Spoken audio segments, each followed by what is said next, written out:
In the field of independence, we have expanded the independence in the judiciary. But how should they expand their field of their responsibility and respond to the summons of nationhood? Shouldn't their decisions also be accompanied by the burden of choice? These are the questions of our national conversation, and we should objectively ponder them. And here I must be frank and ask what I believe to be legitimate questions. It is a fact that we were losing close to 1 billion shillings every working hour for the 123 days we held the 2017 election. The question the national conversation should therefore ask is who carried the burden of this choice? Was it the judiciary or the people? The truth of the matter is that it was the people who carried the burden of the choice. Development programs meant to make a difference in the lives of people had to be shelved. The second is that as a consequence of 2017, we initiated, together with millions of Kenyans, the BBI process that was meant to build bridges and create inclusive politics. If the court had subjected its decision to stop BBI to a cost-benefit analysis, in other words, if it had considered the burden of choice, then there are questions the judiciary would have asked.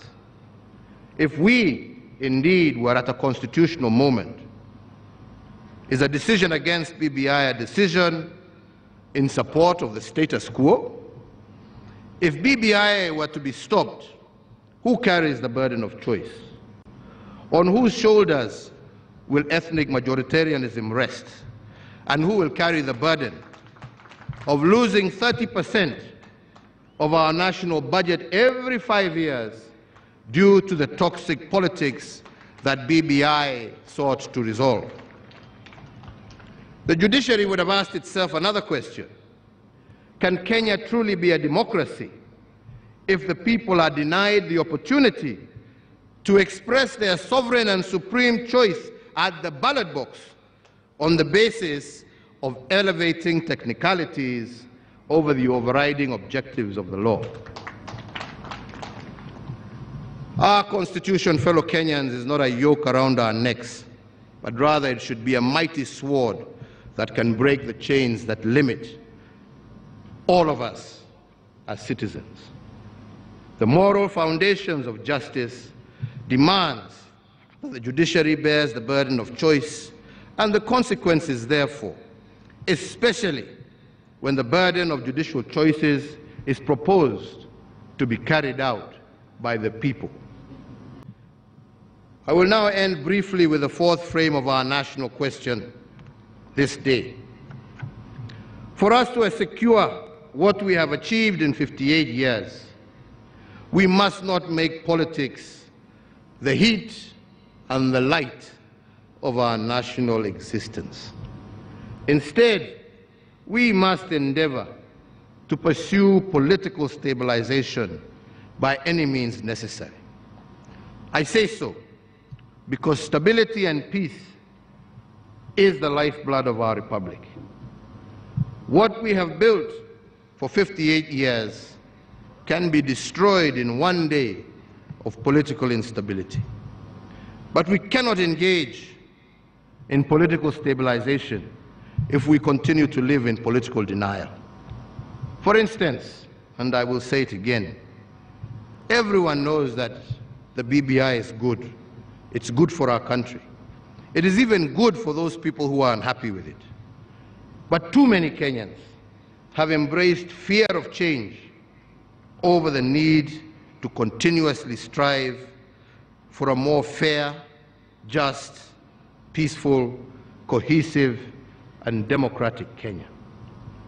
They oppose the bill sometimes not because of its substance, which even its harshest critics concede is good, but because, unlike our founding fathers, they cannot dare to imagine a better Kenya for all.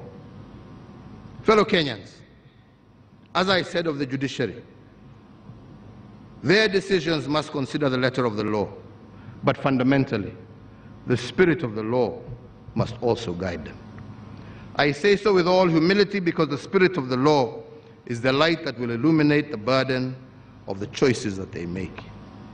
For every decision they make, the spirit of the law will lead them to the consequences of their choices.